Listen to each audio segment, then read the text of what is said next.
ఎప్పుడైతే దేవుని వాక్యము నీ హృదయంలో ఉంటుందో అప్పుడే నీ పరిశుద్ధతను కాపాడుకోగలవు. వాక్యం లేకుండా ఒకడు తన యొక్క పరిశుద్ధ జీవితాన్ని కాపాడుకోలేదు. మన హృదయంలో దేవుని వాక్యాన్ని నింపేసుకోవాలి.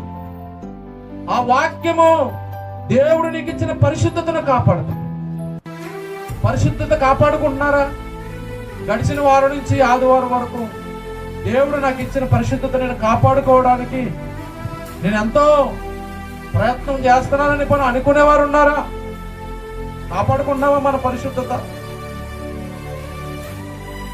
యేసు రావడానికి సూచనలు నెరవేర్చబడుతున్నాయి.